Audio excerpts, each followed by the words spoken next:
Hello students, आज हम देखेंगे स्टैंडर्ड 11 के चैप्टर 3 का टॉपिक नंबर 3.6 जो कि इम्पोर्टेंट डेरिवेशन है।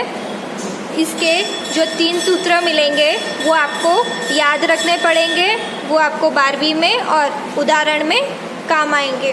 तो आपको ये ध्यान से समझना और इम्पोर्टेंट भी है 3 मार्क्स के लिए। चलिए, टॉपिक क्या है हमारा? एक समान त्वरण से गतिमान वस्तु का शुद्ध गति की संबंधी समीकरण। चलिए, अब ये समीकरण किस प्रकार करना है वो देखते हैं। एकदम इजी है, थोड़ा सा ध्यान रखिएगा। हमारे पास कोई एक वस्तु है जो O से कुछ समय के बाद D पर पहुंचती है, ठीक है। तो ये क्या हो गया, मेरे पास T है, ये T होगा तो ये भी T होगा। चलिए, मैं यहाँ पे लिख देती हूँ, ये कितना है T, समय मैं लिख रही हूँ, कंफ्यूज मत होना। ये T होगा तो ये भी T होगा। अब यहाँ से यहाँ तक गया तब उसका वेग था v0, और जब यहाँ से यहाँ और गति करके गया थोड़ा सा और समय लेके तब उसका वेग हो गया v। तो ये अंतर क्या होगा, v में से v0 निकालेंगे तो हमें ये इतना पोर्शन मिलेगा। तो ये वाला हिस्सा हो गया मेरे पास v माइनस v0, सिर्फ इतना। समझ में आ रहा है? तो ये तो हो गई चित्र की बात। अब हम समीकरण देखते हैं। तो एक समान त्वरण तथा समय t के लिए हमारे पास पहले से ये सूत्र है जो कि याद रखना है आपको, v is equal to v0 plus at। ये सूत्र है हमारे पास, v is equal to v0 plus at। अब जो हमारी गाड़ी है या कोई वस्तु है वो इतने भाग में इतना पोर्शन कवर किया है, तो हमें इसका क्षेत्रफल ढूंढना होगा। तो हम क्या करेंगे, क्षेत्रफल इसका किस प्रकार लिखेंगे? एक तो ये त्रिभुज लिखेंगे और ये आयताकार लिखेंगे। चलिए, मैं पहले सूत्र लिख देती हूँ फिर बताती हूँ। चलिए, ये देखिए, हमें क्या देखना है, O से D तक का क्षेत्रफल, मतलब इतना, ये जो इतना इसने ट्रैवल किया है या कवर किया है उतना क्षेत्रफल निकालना है। तो वो हम कैसे निकालेंगे? एक तो ये जो आयत है, जो रेक्टेंगल है वो बन रहा है, उसका क्षेत्रफल लिखेंगे, प्लस उसके ऊपर जो त्रिकोण बन रहा है उसका क्षेत्रफल, ठीक है। तो दोनों के क्षेत्रफल को हम जोड़ देंगे।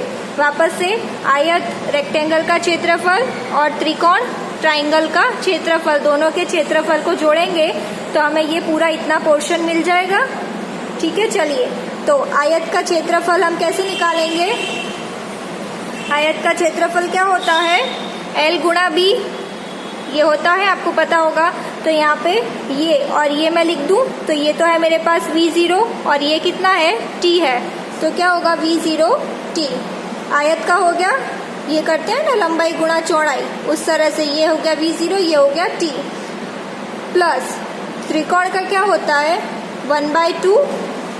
अब ये क्या होगा, t होगा, 1/2 गुणा ये और ये लिखते हैं इस तरह से, हाफ बेस इंटू एल्टीट्यूड, इस तरह लिखते हैं। तो 1/2 ये इतना, अगर ये t है तो ये भी t होगा, पहले ही मैंने बताया। तो 1/2 गुणा t गुणा ये कितना है, v माइनस v0, ठीक है, ये आया।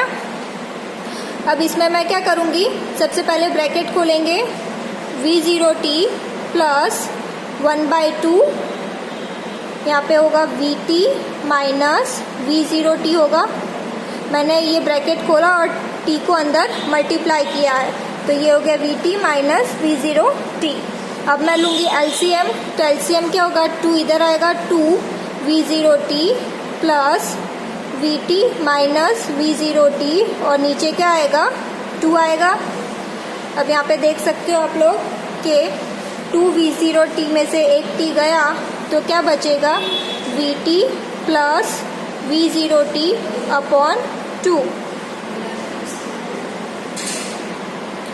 ये क्या मिला मुझे, vt प्लस v0t 2, ये 2 है, 2 में से एक गया तो एक v0t बचेगा और ये vt है, तो ये मिल गया। अब हम क्या करेंगे, t इसमें से कॉमन निकालते हैं, तो v प्लस v0t अपॉन 2, ये हो गया। अब v प्लस v0 अपॉन 2 को मैं शॉर्ट कर दूंगी, तो उसको मैं शॉर्ट में लिखूंगी v बार t, ठीक है, यहाँ पे मैं लिख देती हूँ v प्लस v0 अपॉन 2 को मैंने लिखा है v बार। ये देखिए, ये समझ में आया? तो v प्लस v0 अपॉन 2 को मैंने लिखा है v बार t। यहाँ तक क्लियर हो गया? अब चलिए हम अपने इस सूत्र पे वापस आ जाते हैं, जिसको हम नाम दे देते हैं 1। तो ये सूत्र क्या है? v is equal to v0 plus at। हमें यहाँ से t की कीमत निकालनी है, तो v0 इधर आ जाएगा, v minus v0 is equal to at होगा। ये इधर आ गया तो माइनस होगा, is equal to at। a को नीचे ले आओ, v minus v0 upon a is equal to t। ये t मिल गया। तो अब हम यहाँ पे हमें ये क्या मिला? x is equal to v bar t मिला। तो v बार की कीमत है मेरे पास v प्लस v0 अपॉन 2 और t की कीमत क्या मिली है? v minus v0 upon a। अब हमें पता है मैथ्स में सूत्र आता है a plus b, a minus b क्या होता है? a square minus b square. ये आप 9th से पढ़ते आ रहे हो। तो उसी तरह यहाँ पे v plus v0, v minus v0, a की जगह है v और b की जगह है v0। तो यहाँ पे क्या हो जाएगा मेरे पास? v square minus v0 square upon 2a। ये यहाँ तक समझ में आया? 2a को ऊपर ले लो तो 2ax is equal to v square minus v0 square. ये मिल गया सूत्र। अगर मुझे v स्क्वायर की कीमत चाहिए तो v square is equal to v0 square plus 2ax। ये मिल गया दूसरा समीकरण। अब हम क्या करेंगे? हमें 3 समीकरण मिल गए हैं। कौन कौन से? हमने इसमें से 3 समीकरण निकाले हैं। सबसे पहला तो हमारे पास था v is equal to v0 plus at। फिर दूसरा कौन सा मिला?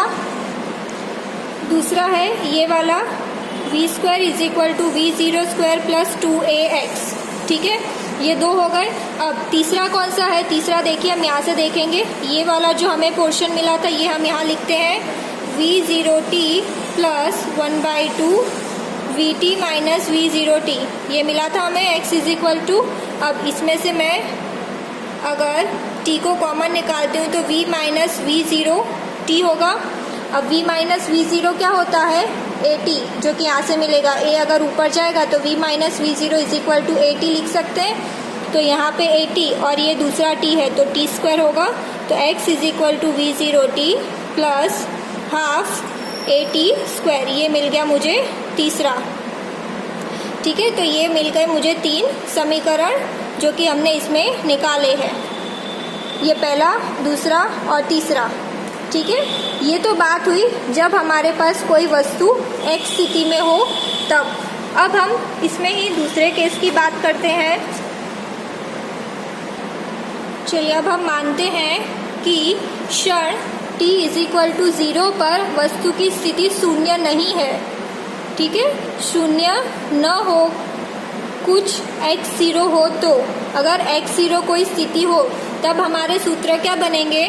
तो पहला सूत्र था मेरे पास v is equal to v0 plus at। ये तो वही रहेगा। दूसरा था x is equal to v0t plus half at square. ये सूत्र मिला था हमें। तो यहाँ पे क्या होगा? आगे x0 प्लस हो जाएगा। और तीसरा सूत्र क्या था? v square is equal to v0 square plus 2ax। ये था। तो x की जगह पे यहाँ पे दूसरा आ जाएगा माइनस x0। बस इतना परिवर्तन आएगा, बाकी 3 सूत्र समान रहेंगे। ठीक है, तो आपको ये 3 सूत्र यहाँ याद रखने हैं जो कि आपको आगे भी काम आएंगे। एकदम इजी है, बस आपको खाली स्टेप बाय स्टेप्स सॉल्व करना है तो आपको इजी लगेगा।